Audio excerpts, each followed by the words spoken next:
This episode of Hello PhD is sponsored by Promega and listeners like you. Thanks for your support. Oftentimes we ask people to stand up because it keeps them short. Keeps the meeting short, not the people short. Yeah. It's not that we thought that our system was good. We just didn't know what else to do. Welcome to Hello PhD, a podcast for scientists and the people who love them. This week, we share some planning techniques from the tech industry to help you organize your lab. Stay with us.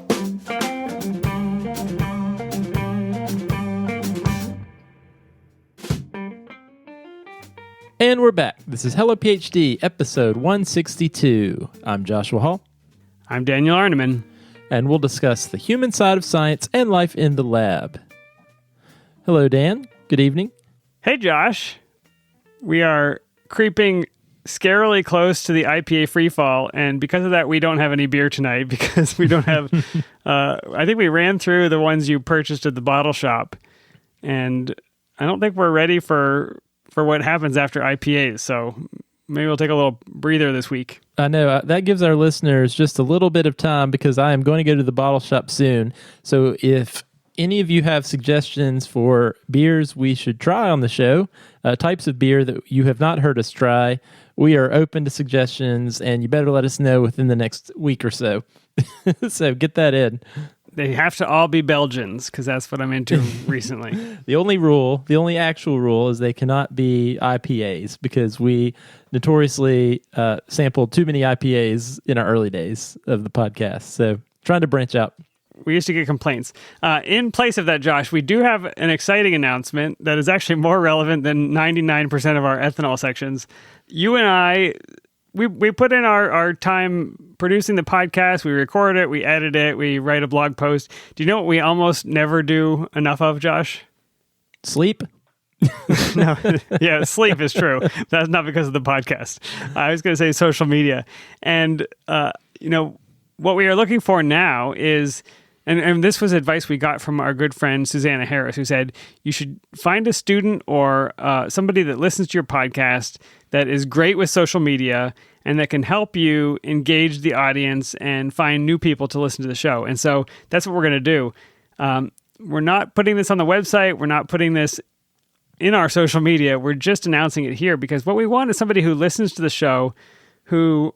will help us for a very short stint, about 3 months, I think, and can take over the keys to our Twitter account and some of our social media feeds and help us engage our audience, help new people find the show. Yeah, and this can be a great CV booster if you're someone who is a trainee and you're working in the lab, but you're thinking career-wise down the road, you would like to do something that's more communications-based or social media-based. This could be really a short-term, low-effort way to get a CV boost, and it would help us out just a little bit behind the curtain. One thing that I think is great about doing a podcast with someone else is we do split the workload up. Dan is our website guru, our business guy, and I'm the audio engineer portion, but I think we have both struggled with the social media engagement. So if that's something you're into and would be fun for you, please get in touch with us. You can email us podcast@hellophd.com, or we do check our Twitter feed, our Twitter DMs, so you can reach us there at HelloPhD. We hope to hear from you. And I don't know how many TikTok dances that I'm willing to do, but probably not that many. We'll see. I know how to floss now, Josh. I'm ready. Oh, you finally do? I've known that one for a while. My kids taught me. Well, you have to have kids to teach you how to floss. Yeah, you learned it about 2 years too late, I think. But I would say more than 2 years. More than 2 years. Josh, we want to thank Promega. Cloning your gene can be one of the biggest headaches of your project. Before you jump in, make sure you're using the best method for your gene and target locus. If you need help deciding, check out the cloning guides in the Promega Student Resources Center for advice on choosing a method, as well as tips for making your experiments a success. Visit promega.com/hellophd to learn more. Also, Dan, we would like to thank our friends at BioBox. Research can move slowly, but you don't have to. Accelerate your research with BioBox Analytics. Analyze and explore your genomic data on demand with no coding skills required. You can sign up for free at biobox.io. And with that, Josh, let's get on with the show.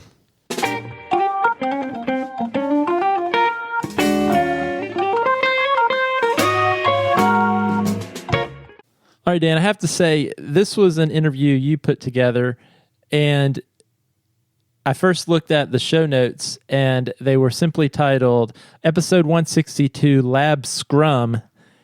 And I have to admit, Dan, I was wondering if we needed some kind of household cleaner to take care of that scrum. Oh, you gotta take care of the LabScrum, otherwise it builds up.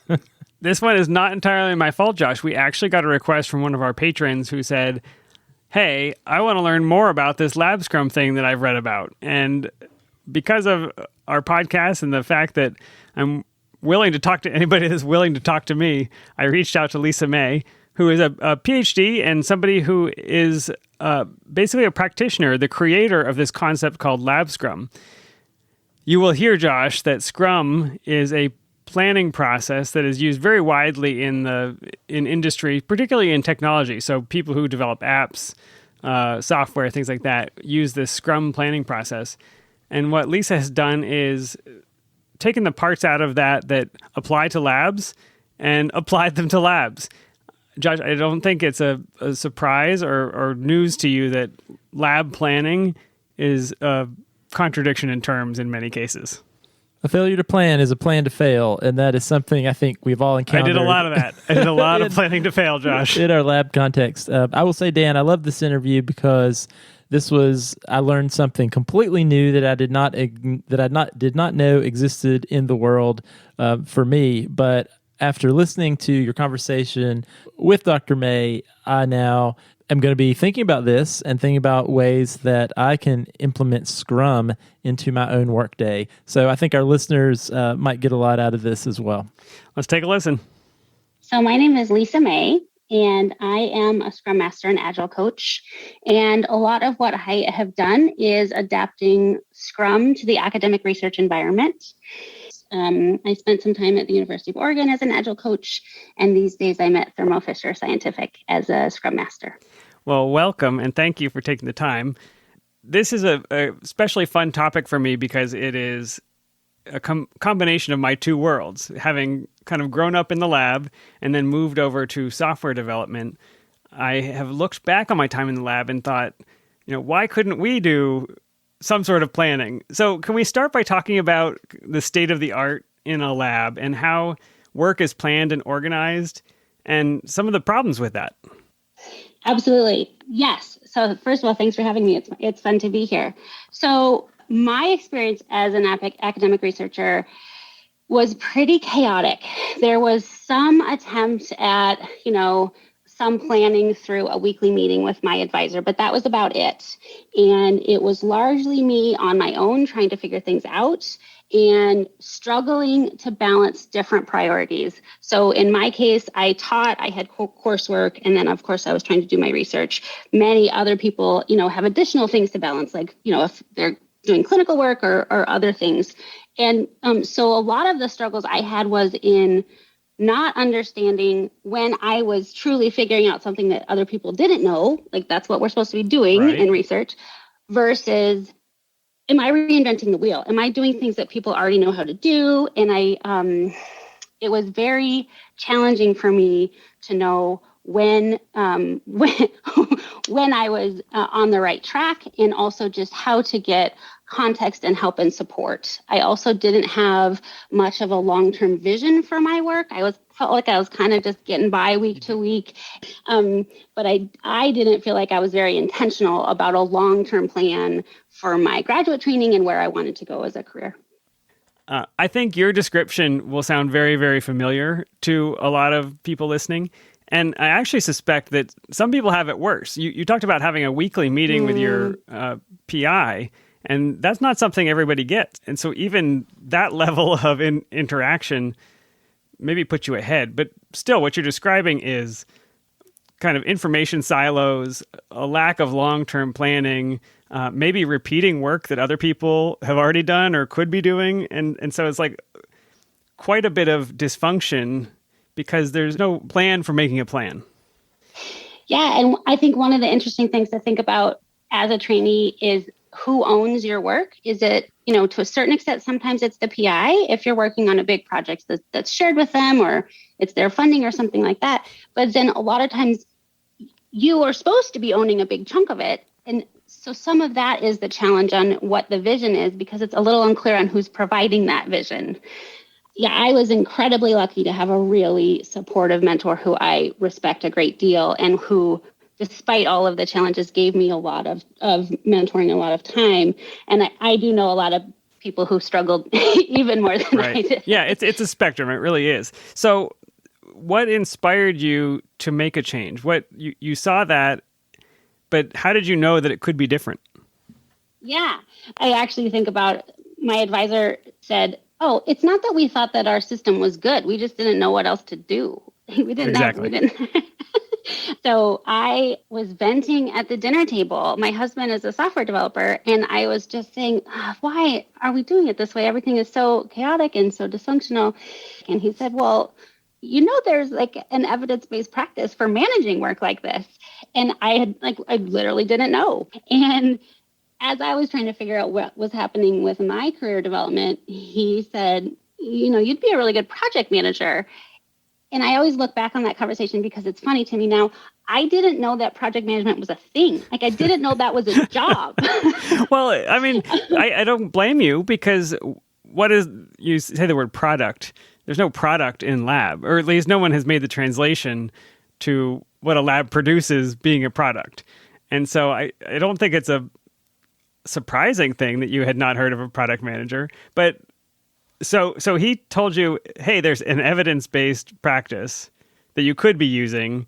And did you just dive into books, or did you quiz him, or how did you learn about it?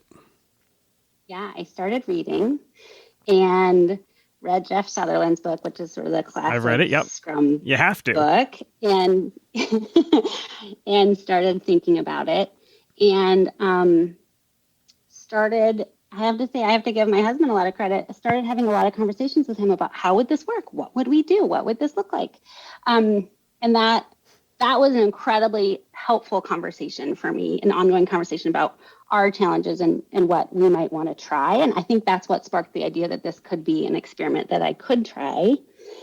And then I think the next step was I took it to my PI, who, like I've said, is real great and real supportive, and said, hey, I kind of want to try this crazy experiment. Here's what I think it would look like. He supported me going and getting Scrum Master training. Wow. Which was like a 2-day thing. It's not a huge time commitment. And then it was at that training that I met Tamara Runyon, who is a trainer and Scrum coach who has helped me a ton and given me a lot of pro bono coaching. And she, when I talked to her about it, why did you help me? She said, because it was interesting, because it's out of, cutting edge and different. And Yep. Let's see if we can make this work.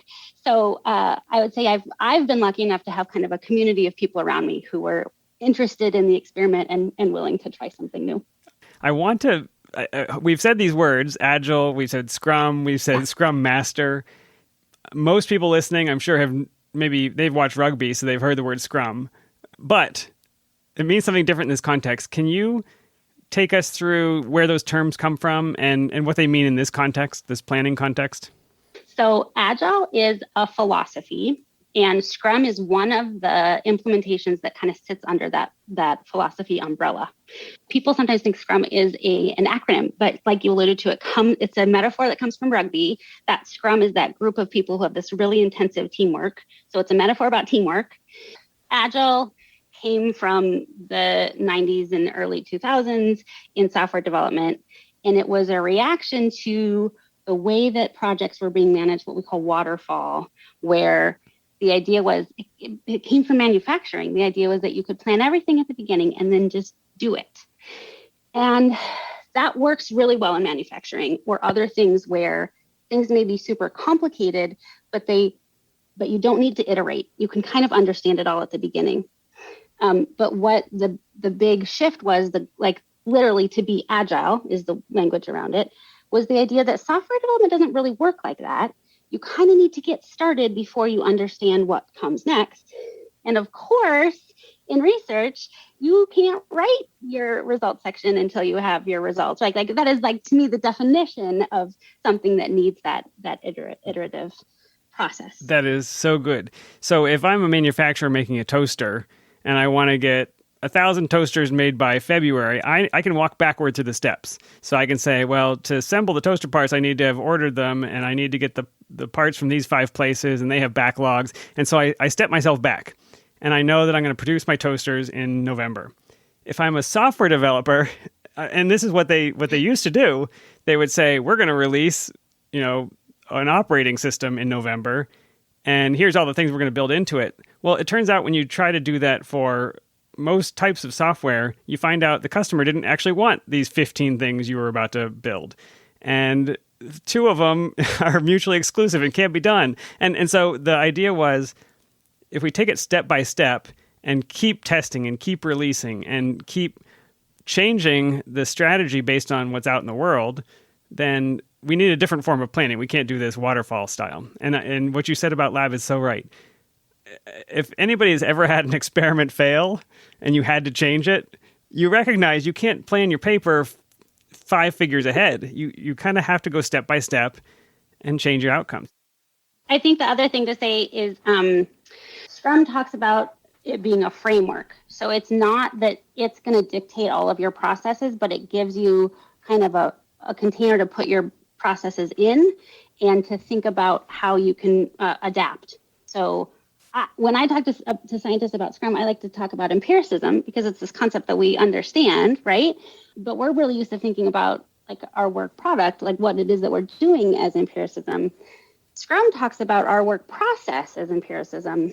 So that's important. They have this, right? It's just a classic feedback loop, but they talk about these 3 pillars of Scrum: transparency, inspection, and adaptation, which is just a feedback loop.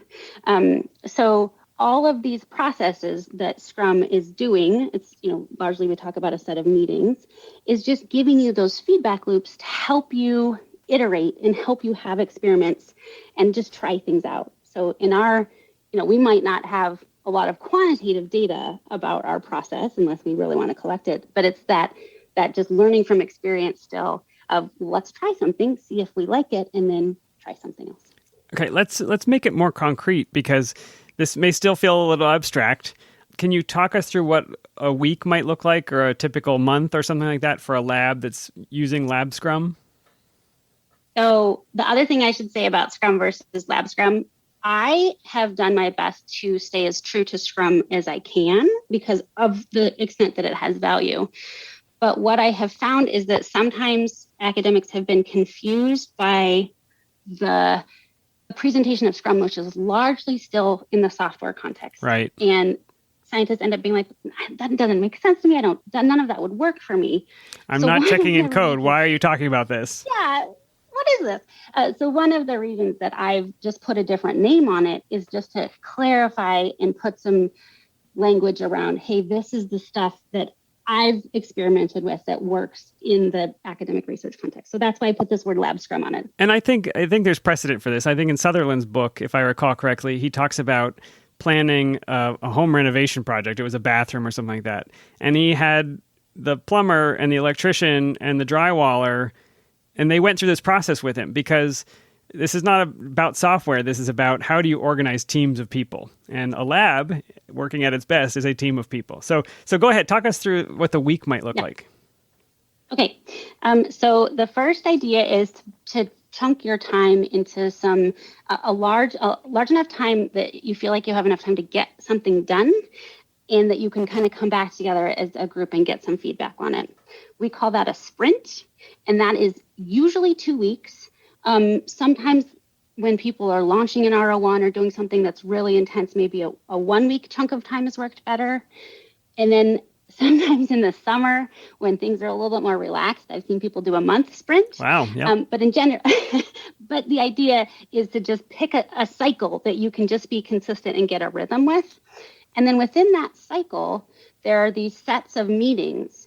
The first one we call a planning meeting, and that is just what it sounds. It's a time to come together and get feedback on your plan. Here's what I think my goals are for the next 2 weeks. Is that reasonable? It's a great time to hear oh, there's an R package for that. You don't even have to do that, or get that input before you start. Wouldn't that be nice? Yeah, those are the best moments, right? When somebody says that to you. You don't have to do that. All the work you don't have to do because somebody else knows how to do it. And then we start. We say, okay, here's what we're going to try to achieve for the next 2 weeks, if it's 2 weeks. And then we have some regular meetings, some short check-in meetings. In industry, those are typically every day. And we call those either a daily scrum, because that's like that huddle, or we call them stand-ups sometimes, because oftentimes we ask people to stand up because it keeps them short. Keeps the meeting short, not the people short. Yeah, I think there's a ton of value in actually standing up for stand-ups because it really changes the energy. And so those are quick check-ins. It's not that we're solving problems in that meeting, but we're identifying problems that can be solved. So we hear from everybody, what have you been working on? What are you going to work on next? And where are you stuck? And it may be, person A needs to talk to person B after the meeting or stuff like that. It's just a quick coordination meeting. The standing up piece is really quite important. I'm sure everybody's had the experience where you decide, we're just going to have this quick meeting. Let's sit around the conference table. And an hour and a half later, the PI is pontificating on something totally unrelated, and your gel ran over, and all these terrible things have happened because this quick meeting turned into a lifetime, basically. I've heard of people doing stand-up where you have to hold a bowling ball while you're speaking, and then they pass that around. But the point is, what did you do? What are you going to do? And what's blocking you? And I think exposing some of those blocks is one of the most valuable things. Also, the fact that you're thinking about what did you do and what are you going to do on a more than once a week basis or once a month basis, I think is really valuable. I also have heard a lot of people say that they've learned a lot by hearing more regular details about their lab mates' work.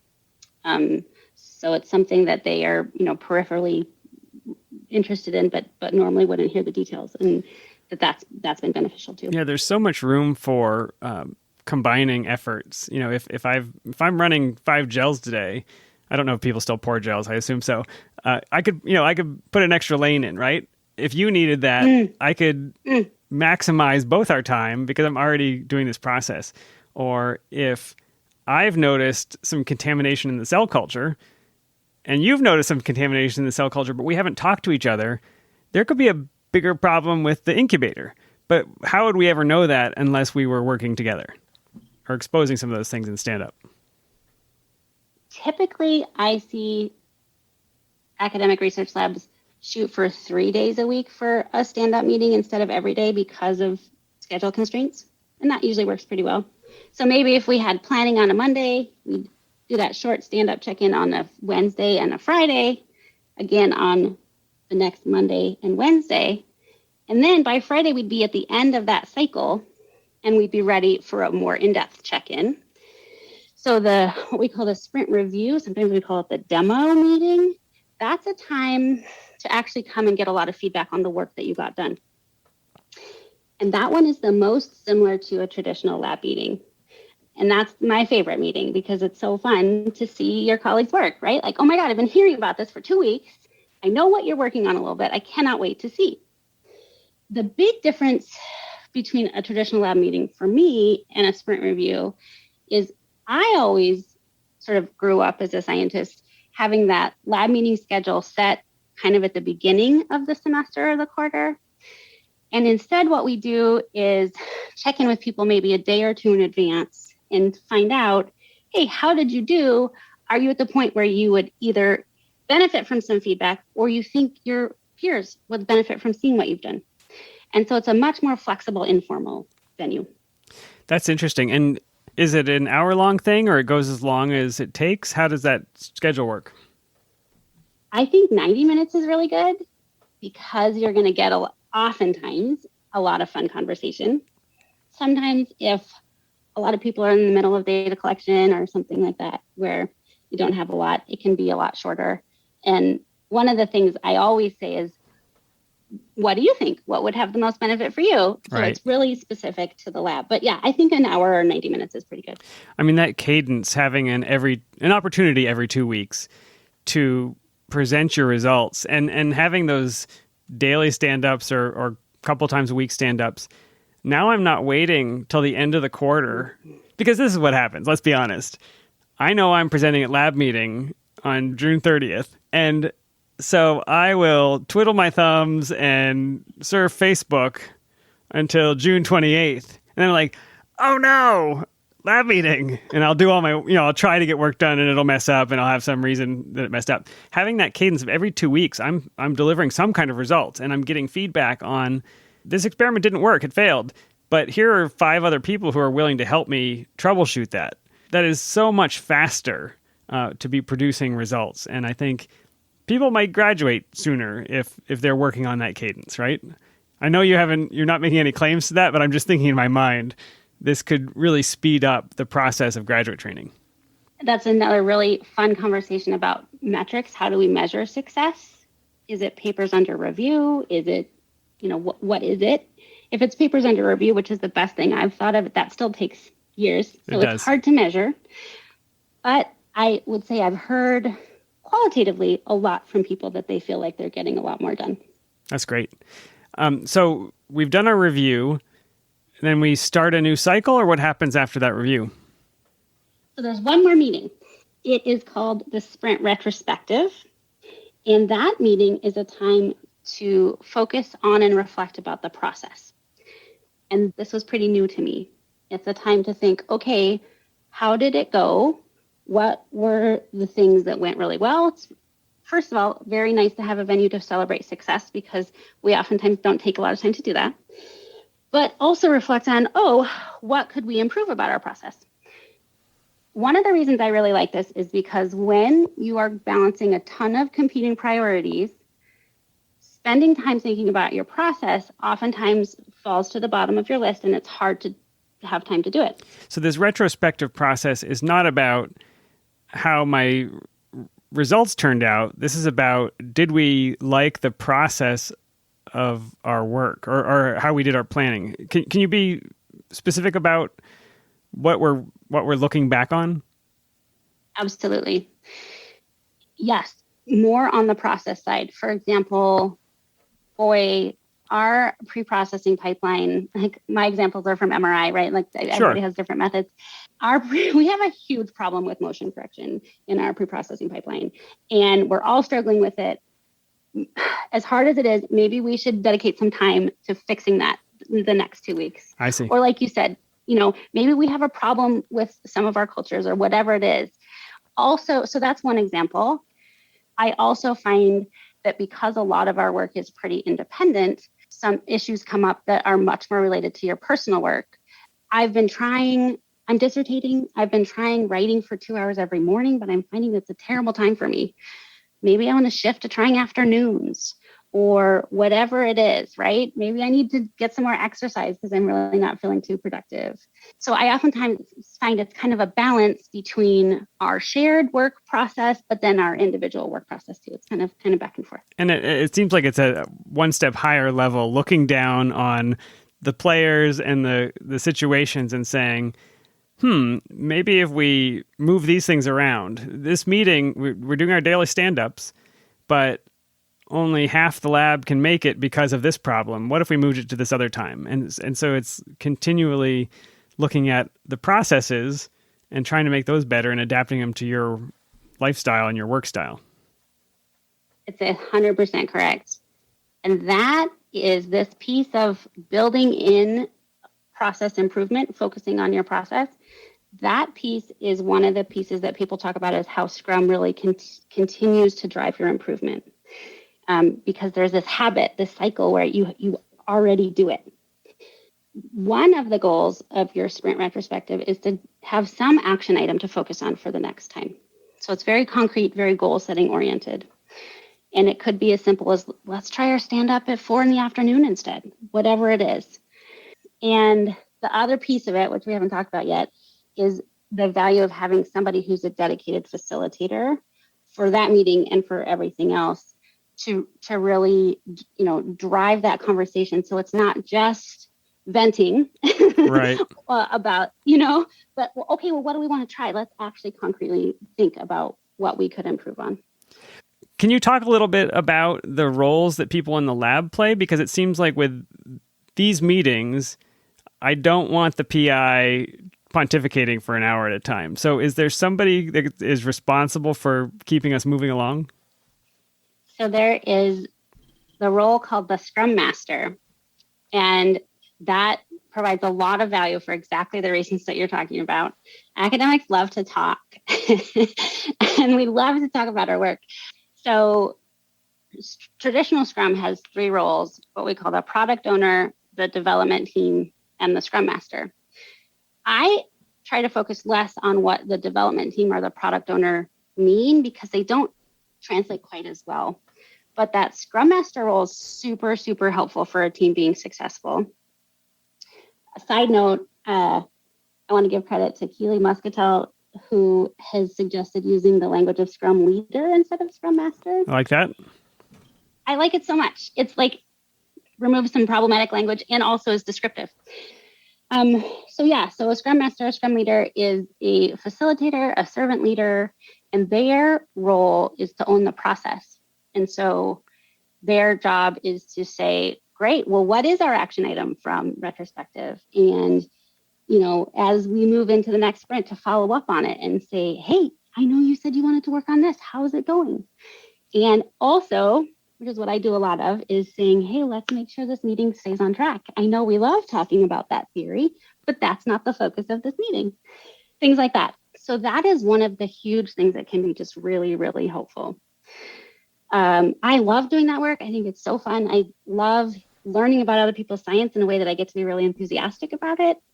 I will say that it can be challenging to fund somebody in that position because As a separate role.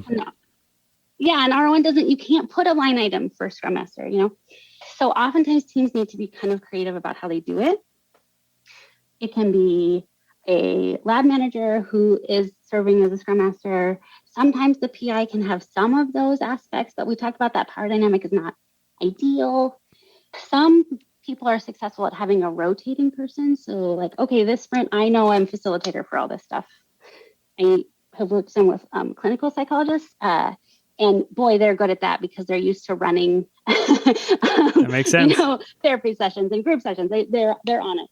So there's different ways to fill that role. But at least thinking about how to meet those needs can be super helpful for helping a team succeed. It's not a big time commitment, if I'm understanding correctly. Somebody who is a grad student, say, and has experiments and things to do could also serve in this role, especially on a rotating basis. But it's really just facilitating these meetings, and I assume maybe doing some scheduling and things like that. But it's not a full-time job to be looking over people's shoulders and making sure that they're on task. That's not the nature of the role, and it's not the time commitment. It really depends. So I have been able to have a position in the past where it was full-time or close to full-time. And if you can afford it, finding somebody who can help out in that way can be super helpful because there's also this aspect of a Scrum Master who's a coach who can say, like, let's sit down and talk through everything that you're trying to accomplish in the next 2 months and think about how you might do that. It's on a more logistical level than a PI might have time to do, but it's still just like, I'm here to help you. I'm here to support you. But you're right. At the very minimum, I think you could probably get by with maybe 5 hours a week, 10 hours a week in that facilitator role. Yeah, and it's probably showing a little bit of my bias as a person who graduated from a very small lab, right? I didn't have 30 people. There was a postdoc and me and the PI. So the meetings would have been short and sweet.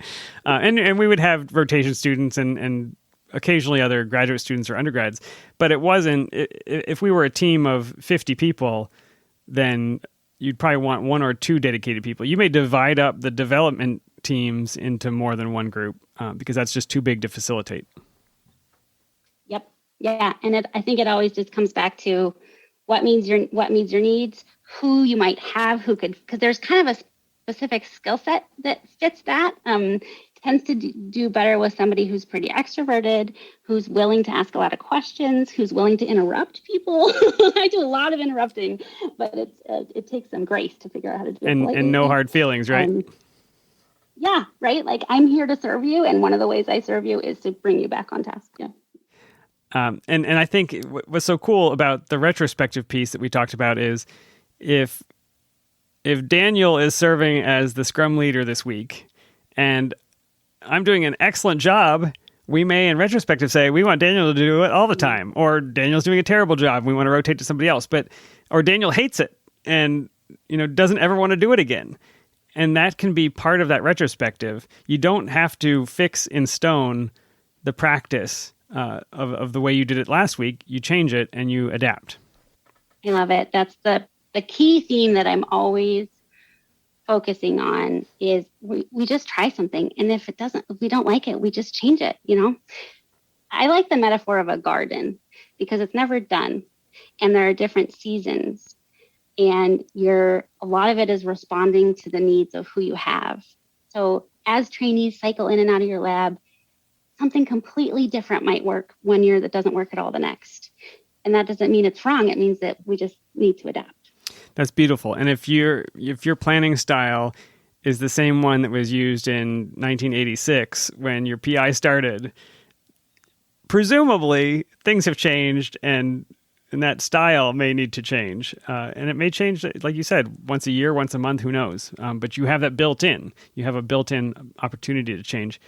I think we've talked about some of the problems that LabScrum can solve, but can you tell us a few more of the maybe more subtle places where problems crop up that LabScrum can come in and help resolve those problems? I like to talk about the goals of something like LabScrum, meaning 3 characteristics. So improving the quantity of your science. Hopefully, we're going to help you get more done. Improving the quality of your science. Hopefully, we're going to help you do more rigorous science, and then improve your quality of life. And I didn't see that third one coming. I didn't predict Unexpected. that one. Yeah. A lot of grad students have said, oh, I don't feel like I'm alone anymore. Oh, I understand how I can get help. I understand that other people are struggling also, and that there's this feeling of social support and kind of reducing that imposter syndrome. And I didn't see that one coming, but I would say that is one of the big things that often comes out of it. And do you think that just comes from the regular check-ins of seeing other people that had their experiments fail, of getting help when you are blocked and not... There's this sense in graduate school that you're kind of on your own, right? It's sink or swim. You do your project. You're set adrift. And, we're here to chastise you when you don't get it right, but we're not really here to nurture you, right? There's not always a lot of support. And so what I hear you saying is these regular check-ins with other human beings in the lab lets me know that I'm part of a team and that they've got my back. When things go well, yes, absolutely. I completely agree that we are trying to give you a way that you can learn from your peers instead of always just relying on your PI. And it turns out that oftentimes there is so much support that you can give each other, whether it's sending a paper draft to your postdoc or a more senior grad student when your PI doesn't have time to look at it, or scheduling co-writing time, or literally anything that it is that you can help each other. That's the big culture shift that we're trying to do, is let's focus on supporting each other as a team, because it will help all of our science move forward. That's beautiful. Some people may be listening and thinking, wow, that's a lot of meetings. Can you speak to that a little bit? Compared to the traditional system of a one-on-one meeting with your PI and then a regular, typically weekly lab meeting, for grad students, it ends up about even. It's about the same. For PIs, it's a huge drop in meeting time, because depending on the size of their lab, because of all those one-on-one meetings.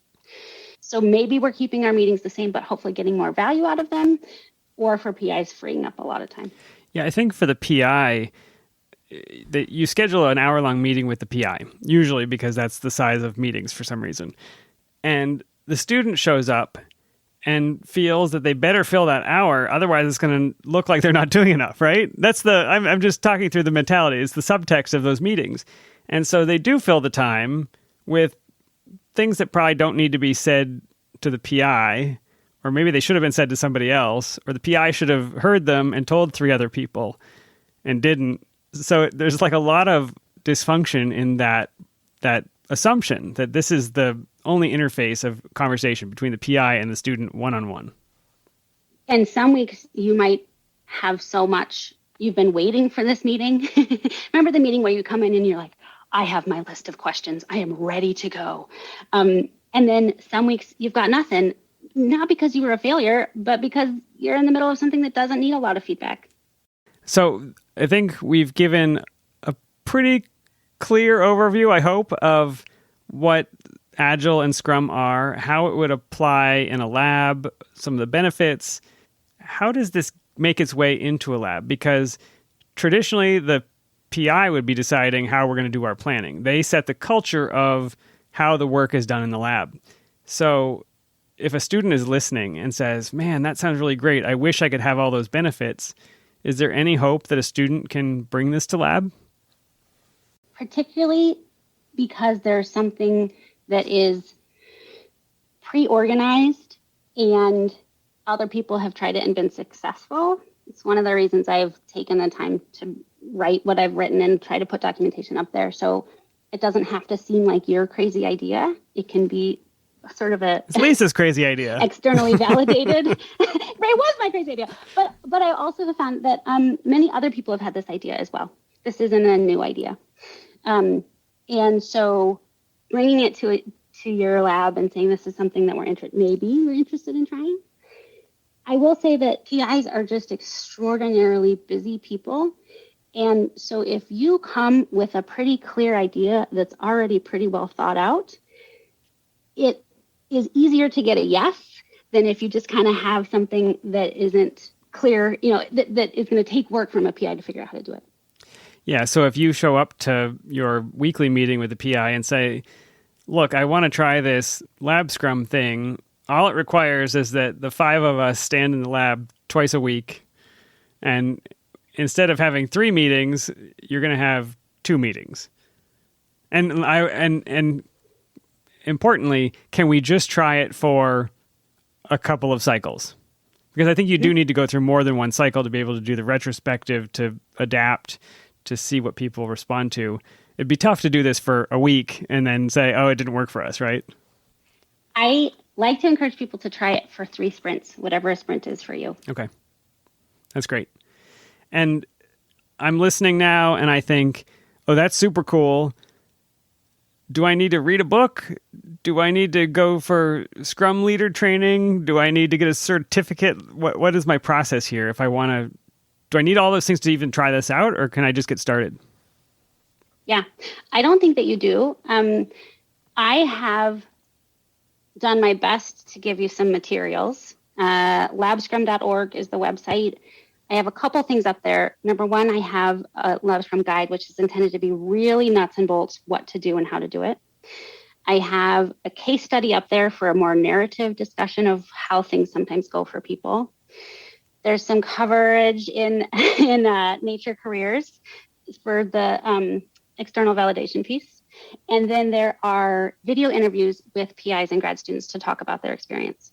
And my hope is that between all of those, there's something that's useful for you. If you like to think about project management theory and it's interesting to you, I think reading all the other Scrum stuff is great. It's go for it. And I can even recommend some, vanilla Scrum videos that are pretty helpful. I oftentimes find that they are a little confusing for people.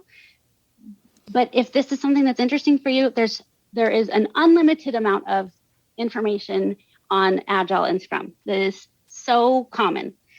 How to do it in your actual context is a little bit more unusual, and that's why I've tried to give you what I have. And then the other thing is I am always willing to have a super quick phone call or something like that if you just need some brainstorming.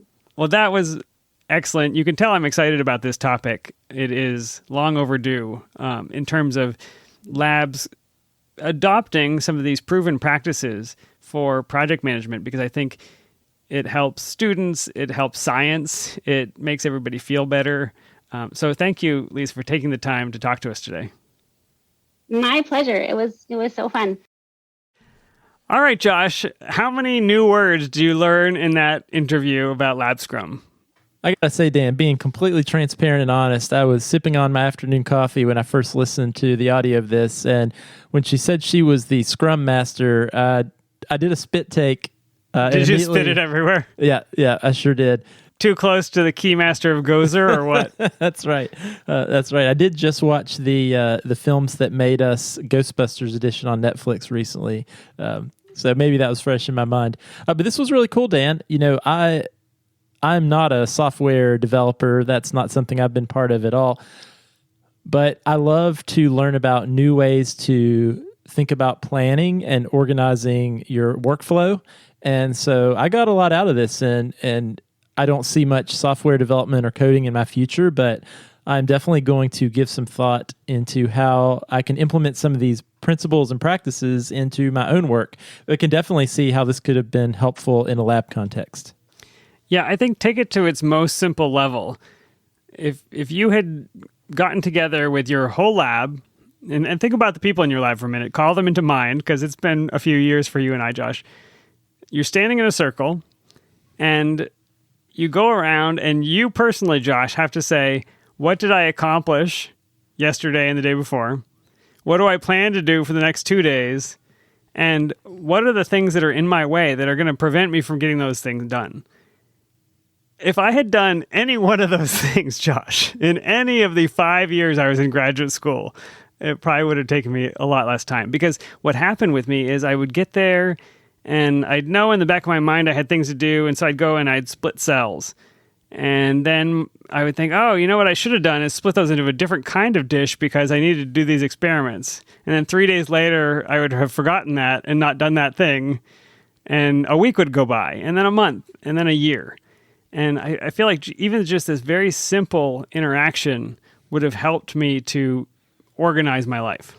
Well, and I think it can be a very unfortunate happening where, you know, Dan, you spend maybe an extra day or week or month chasing some, you know, rabbit trail or going down some path that someone else in your own research group that you work shoulder to shoulder with might have already known, oh, hey, there's already a paper on that, or I tried that 2 weeks ago and that didn't work, or, oh, yeah, that buffer is totally messed up.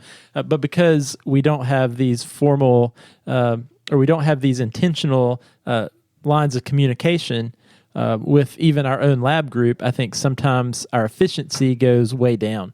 And I was thinking a little bit about this, Dan, even as you were describing, working with a lot of students, talking to a lot of students. This was conjuring thoughts of one of the typical ways that labs communicate with one another, and that's through the lab meeting. I think that's a common thing that labs do, is maybe have some sort of weekly lab meeting.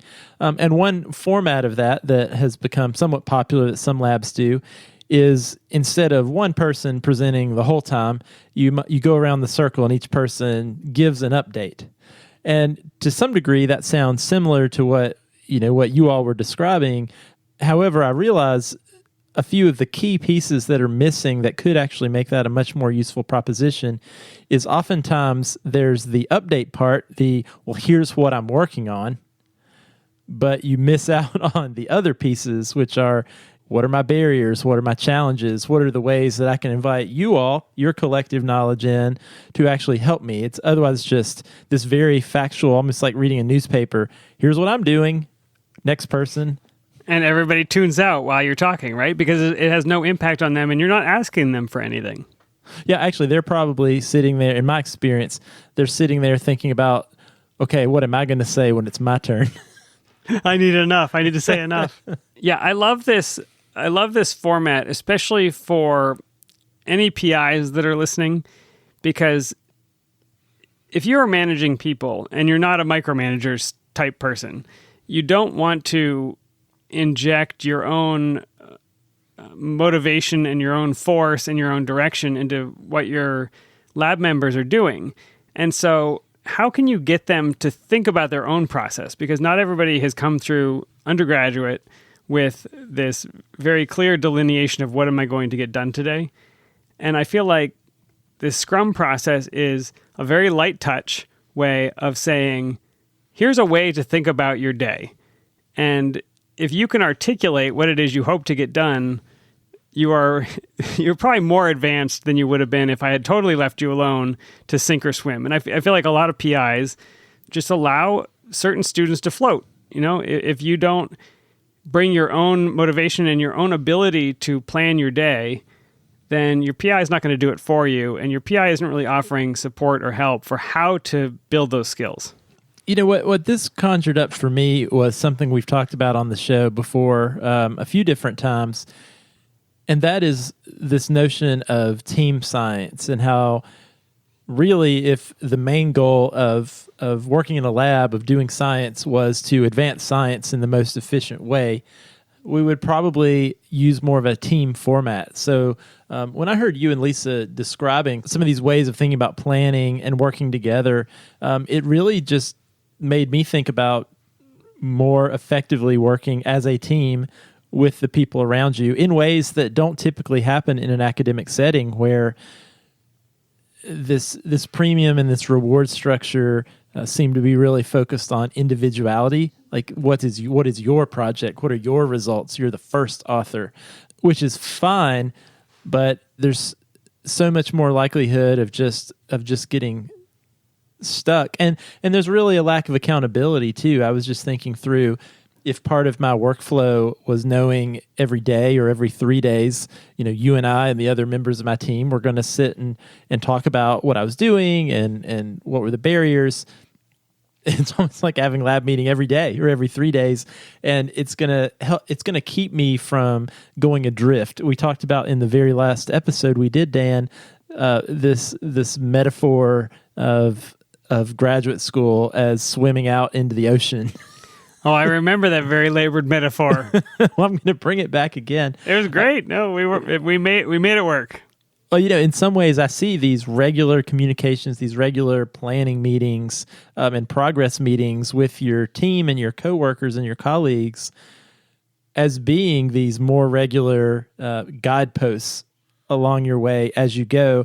And it seemed to me, if I was doing this as a graduate student, it would have been a lot more unlikely that I would have just completely been spinning my wheels for days, weeks, even months.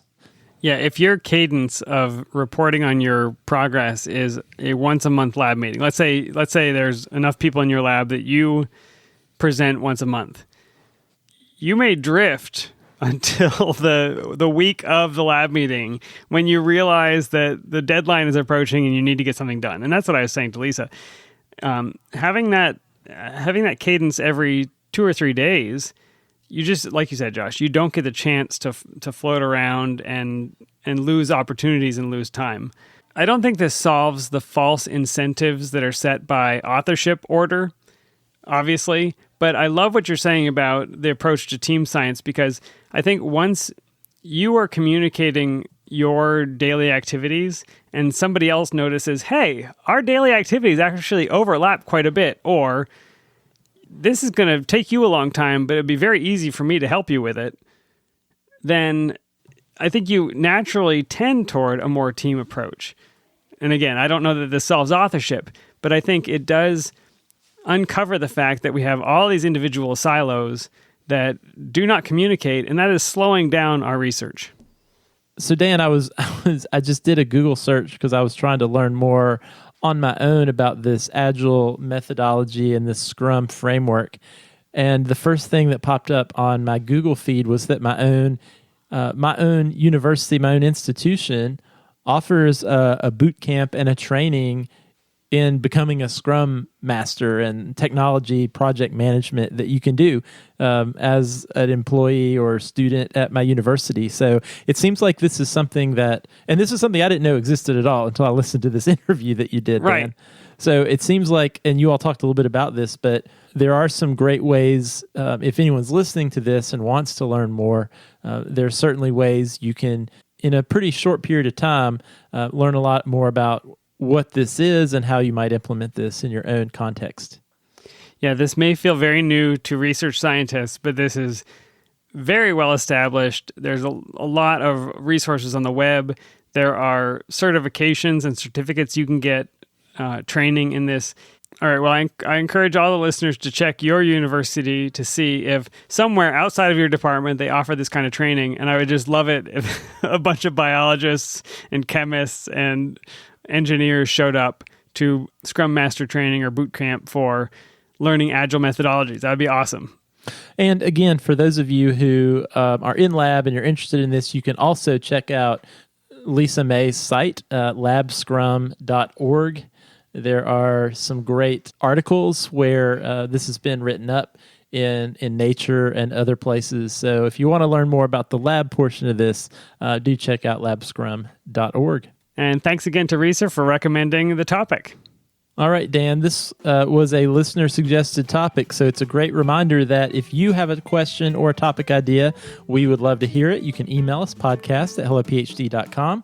Send us a tweet at hellophd. If you love the show, you can leave a review on Apple Podcasts or your favorite podcasting platform. We love getting your feedback, and it helps new listeners find the show. If you would like to support the show, you can become a patron. Simply go to our website, hellophd.com, click the Become a Patron button, or you can visit patreon.com/hellophd. We would appreciate the beer money, and we are about to do some beer shopping for the fall. So let us know your beer suggestions, and thanks so much to the ongoing support from all of our patrons. What you got, Dan?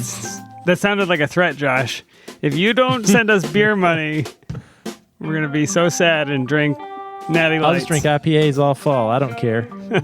Watch me. I thought you'd have to do something cheaper, Josh. IPAs are pretty high end. Maybe we should do that, Dan. We should do a whole season of drinking various cheap American beers and compare things them. That we used to drink in graduate school, basically. Exactly. All right, Dan, it has been a pleasure as always, and I will see you next time. We'll see you then, Josh. Bye.